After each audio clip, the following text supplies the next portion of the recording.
नमस्कार, संत गौरबा काका समाचार न्यूज चॅनलमध्ये आपलं हार्दिक स्वागत आहे.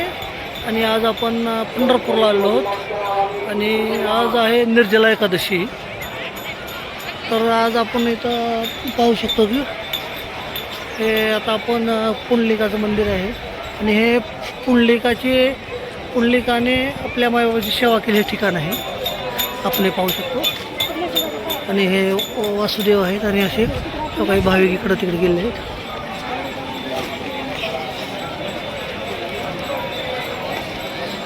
निर्जला एकादशी एक असे पर्व की ज्याचे साक्षीदार आपण झालेलो आहोत.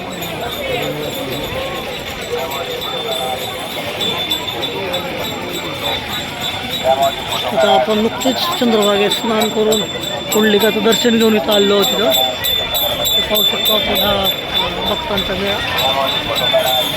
तर निर्जला एकादशीचे काय महत्त्व आहे? निर्जला एकादश हे 24 एकादशी केल्यासारखे आहे. ज्यांना बाकीचे एकादशी करणं होत नाही त्या अडचणीमुळं, तर त्यांनी ही जर एकादशी केली तर त्यांना पुण्य मिळते, अशी ही त्यामध्ये त्याचे महत्त्व सांगितलेलं आहे. असे आपल्या एकादशीचे आजचे महत्त्व आहे. आणि तिथेनुसार ही एकादश 24 जूनला संध्याकाळी 6:11 चालू झाले आणि आज म्हणजे 25 जूनला 8:11 एकादश संपणार आहे. असे या एकादशीचे महत्त्व आहे. तर आपण इथं पाहू शकतो इथं की भक्तगण इथं आलेले आहेत आणि इथं हे आता चंद्रभागेत स्नान करून हे भाविक भक्त दर्शनासाठी चाललेले आहेत. थोडा आवाज माझा जर कमी आला तर सर्वजण समजून घेतील. धन्यवाद.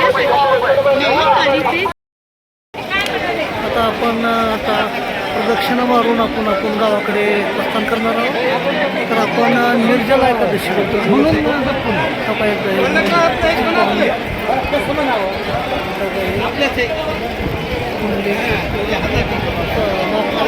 नामदेव पाहिजे दर्शन घेतो,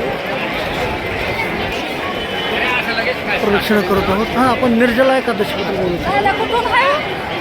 ते याला भीमसेन एकादशीसुद्धा म्हणतात.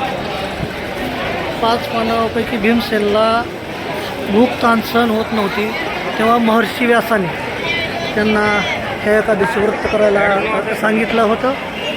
त्या दृष्टिकोनातून ह्याला भीमसेन एकादशीसुद्धा म्हणतात. आणि ह्या एकादशीचं महत्त्व एवढं आहे की वर्षातून 24 एकादशी केल्या म्हणजे ह्या एकादशी केल्या. खरं तर पूर्वी ह्या एकादशीला सूर्योदय झाला की पाणीवरची करायची, सूर्यास्तानंतरसुद्धा ते व्रत चालत असं नंतर पाणी प्यायचे, उपवास सोडायचे. पण असे आता म्हणजे सण होणं शक्य नाही. आणि आपण विचार केला तर आरोग्याच्या दृष्टीने भर उन्हाळ्यात हे एकादशी ते जून उन्हाळ्यात धरला जातो. तिथे जर उपवास धरला तर शरीरातील विषारी घटक बाहेर पडतात, असेही त्यांना एक असं आरोग्याचं महत्त्व आहे.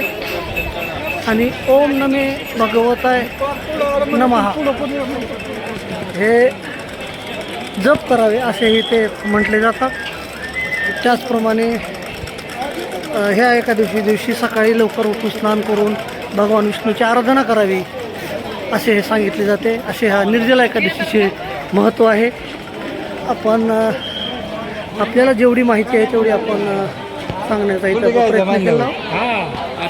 तर आता आपण प्रदक्षिणा आता आपली अंतिम टप्प्यात आली आहे. त्यानंतर आपण गावाकडे जाणार आहोत. हे निर्जला एकादशी अवश्य करावी असं एक सर्वांचं मत आहे, भाविकांचं मत आहे. धन्यवाद.